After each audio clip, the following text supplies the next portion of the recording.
Disonansi kognitif, studi kasus, keyakinan terhadap Tuhan yang Maha Pengasih dan penyayang di hadapan realita bayi terlahir cacat. Pertama, pendahuluan. Disonansi kognitif adalah ketegangan psikologis yang muncul ketika seseorang dihadapkan pada dua atau lebih kepercayaan, nilai, atau fakta yang saling bertentangan. Dalam konteks keyakinan agama, seseorang yang percaya bahwa Tuhan adalah Maha Pengasih dan Penyayang mungkin mengalami konflik ketika dihadapkan pada realitas bayi yang terlahir cacat atau mengalami penderitaan sejak lahir. Pertahanan psikologis dalam upaya meredakan ketegangan kognitif, individu sering menggunakan berbagai mekanisme pertahanan psikologis, di antaranya, pertama, bias kognitif, bias konfirmasi.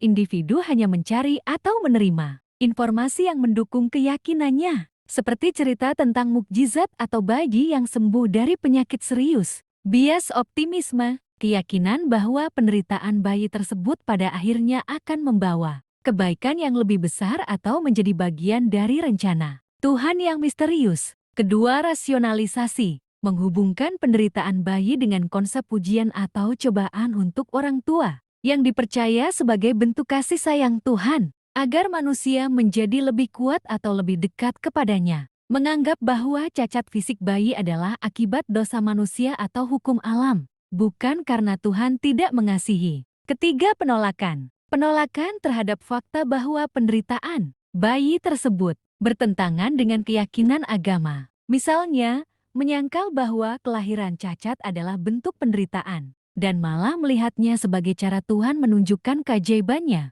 Menolak untuk mempertanyakan sifat Tuhan dengan anggapan bahwa manusia tidak berhak atau tidak mampu memahami kehendak Tuhan. Kesimpulan, respon terhadap disonansi kognitif ini menunjukkan upaya pertahanan psikologis yang bertujuan untuk mempertahankan iman, bukan penilaian secara objektif. Meskipun fakta yang ada bertentangan dengan keyakinan, individu cenderung mencari penjelasan atau narasi yang memungkinkan mereka untuk tetap percaya pada atribut Tuhan yang Maha Pengasih dan Penyayang. Proses ini sering melibatkan bias, rasionalisasi, atau penolakan, sehingga keyakinan tetap terjaga.